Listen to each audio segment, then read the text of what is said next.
Otep, cher Kamit, aujourd'hui c'est question-réponse. Alors je vais comme ça vous apporter les éléments de réponse aux questions que vous avez dû poser durant les jours qui sont passés. Il est important de rappeler, comme je le fais de coutume, que question-réponse c'est un épisode spécial pour vous qui êtes abonnés à la chaîne Kamit École, qui n'avez donc pas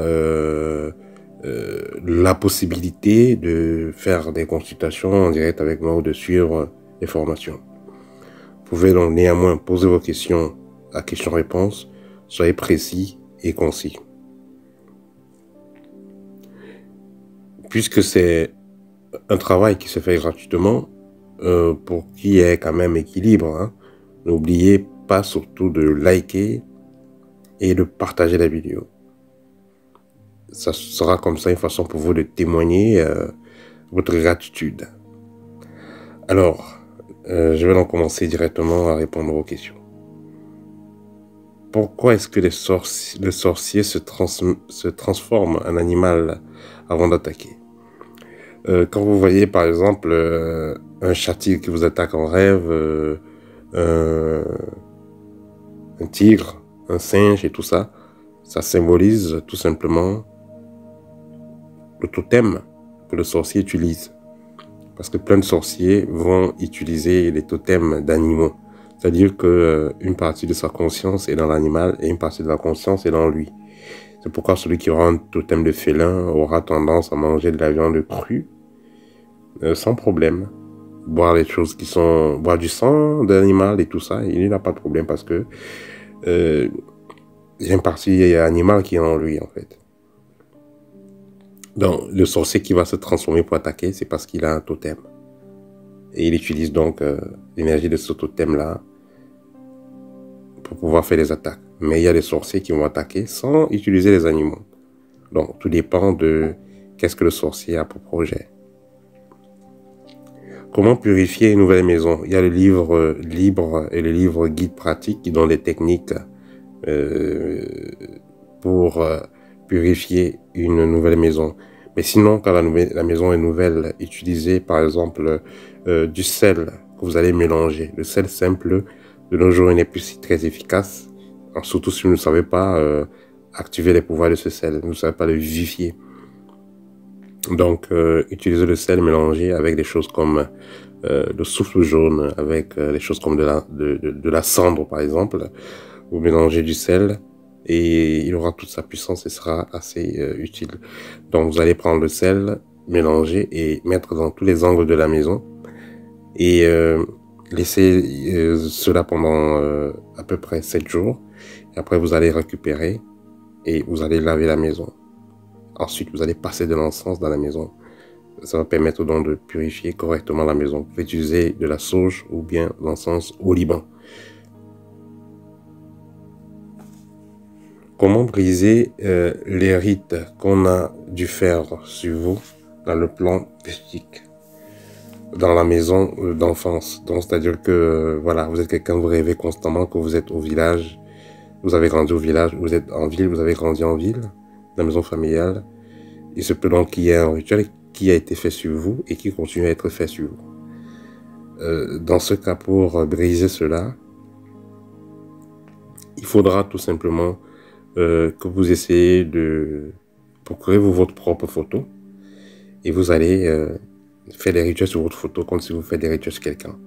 C'est-à-dire que vous allez faire des prières, des libations, brûler de l'encens autour de votre photo et vous allez parler dessus. Afin de vous déconnecter de tout ce qui a été fait sur vous. Pourquoi est-ce qu'on dit de ne pas regarder en arrière après certains rituels, de ne pas manger pendant certains temps quand vous avez fait certains rituels, ou de ne pas saluer certaines personnes? Quand vous avez fait des rituels de bénédiction, de recharge, vous allez saluer quelqu'un, vous allez transmettre ses bénédictions, vous allez transmettre ses charges. C'est pourquoi on demande de ne pas le faire. Quand vous avez fait certains rituels, vous regardez en arrière, c'est comme si vous avez douté, c'est comme si vous remettez en cause. Parce que quand vous faites le rituel, une énergie vous suit. Vous regardez en arrière, ça veut dire que vous renvoyez l'énergie qu'on vous a donnée. Quand vous faites certains rituels, on vous demande de ne pas manger avant une certaine période, ou alors vous avez fini le rituel de ne pas manger après un certain temps, c'est le temps pour que cette énergie puisse s'installer correctement en vous. Si on vous a demandé de ne pas manger après un certain temps. Mais si on vous demande de ne pas manger avant le rituel, c'est pour que votre vibration soit plus élevée, pour que vous puissiez mieux capter et être conscient des énergies disponibles pendant l'opération. Ou alors que vous soyez capable de profiter. Voilà, ça vous demande de ne pas dépenser, de ne pas saluer, de ne pas toucher les personnes, de ne pas manger tout ça. C'est pour que vous puissiez aussi avoir le temps pour que ces énergies-là puissent bien s'incruster en vous. Voilà. L'école Kamit, est-ce que l'initiation à l'école Kamit a besoin d'une présence? Non, tout se passe chez nous à distance. Mais il arrive des fois que je rencontre des étudiants et que j'organise des séminaires. Et là, c'est assez confidentiel. Les séminaires, je ne les publie pas parce que le système de l'école, c'est la confidentialité. C'est pourquoi même les cours sont faits en privé, donc en one-to-one. Je ne fais pas des cours en groupe.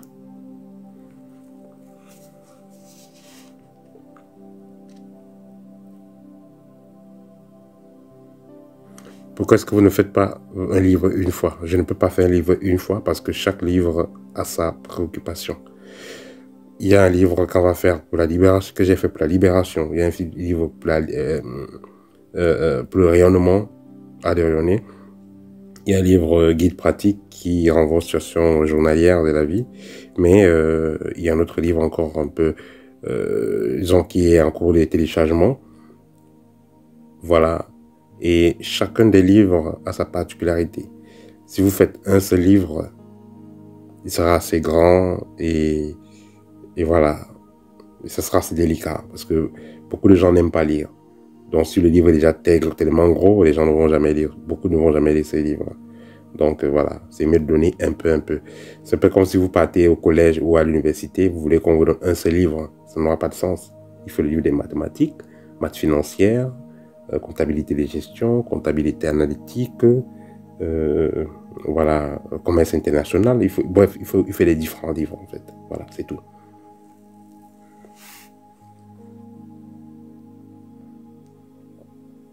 Rêvez d'un maître qui vous donne une mission. Rêvez de Vladimir Poutine qui vous donne des ordres et vous dites oui. En fait, ici, ça renvoie tout simplement au fait que vous êtes en contact avec un esprit très puissant. Parce que je l'ai déjà dit, les chefs d'État, ça renvoie à des esprits, à des génies très puissants. Les atterrissages nocturnes de sorciers sur les toitures. Comment est-ce que vous pouvez combattre cela? Vous pouvez combattre cela en ayant, par exemple, chez vous, des plantes comme la canne du muet. Ça permet d'éviter ce type d'expérience-là. Il y a la canne du muet et il y a le cactus. Comment savoir si un objet est magnétisé et démagnétisé? Restez très calme, posez l'objet devant vous, respirez profondément et prenez bien conscience de votre énergie. Ensuite, touchez l'objet qui est magnétisé. Si c'est magnétisé, vous allez ressentir des fourmillements, vous allez ressentir de la fatigue, vous allez ressentir des nerfs qui frappent, vous allez ressentir le stress qui va vous envahir subitement et vous saurez donc que ce n'est pas positif. Si c'est magnétisé positivement, par contre, quand vous allez faire cela, vous allez ressentir la joie, la détente et vous serez à l'aise. Mais s'il n'y a rien dans cela, quand vous allez vous asseoir et faire l'expérience, vous ne ressentirez rien.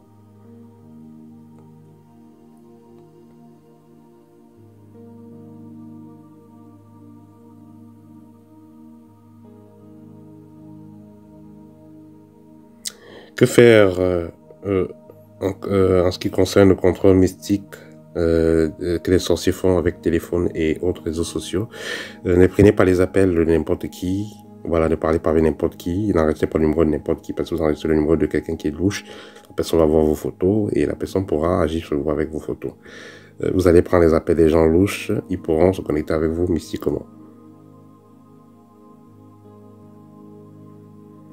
Rêver de ces vêtements qui prennent feu en rêve. Ça veut dire que le sorcier essaie de vous détruire. Parce que vos vêtements, c'est votre protection. Vous êtes nu dans les rêves, ça veut dire que vous n'avez pas de protection. Les vêtements prennent feu, ça veut dire que c'est votre protection, votre aura qui est, voilà, qui est détruite. Ça veut dire qu'on vous attaque, on vous fait vraiment du mal. Hein.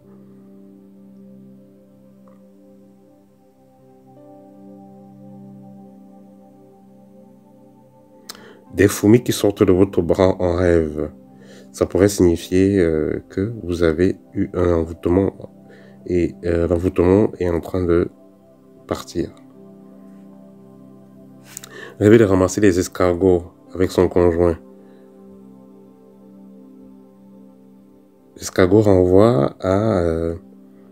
il y a la protection, mais il y a aussi la patience. Ça veut dire qu'en ce qui concerne votre situation de couple, soyez patient, essayez de faire la paix, soyez patient et protégez votre couple.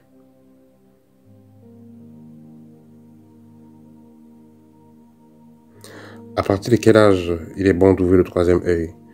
Il y a des gens qui naissent déjà avec le troisième œil. Donc, il n'y a pas d'âge précis pour parler de l'ouverture du troisième œil.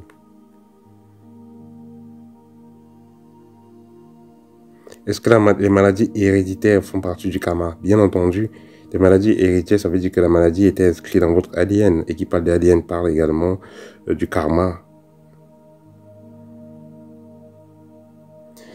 Et Myriam dit ici, tes vidéos sont très bien, mais tu dis les mêmes choses. On n'avance pas. Bon, ça c'est le point de vue de Myriam. Hein. Elle dit qu'on n'avance pas. Et moi, ce que j'aimerais dire, c'est que la répétition, c'est la mère de l'école. Et les choses ne sont pas dites typiquement exactement. C'est pas de la copie en fait. C'est pas les mêmes choses qui sont dites. Il y a des changements. Voilà, c'est juste que c'est sa façon d'analyser le voir. Et c'est la première fois que j'ai ce type de commentaires. Voilà.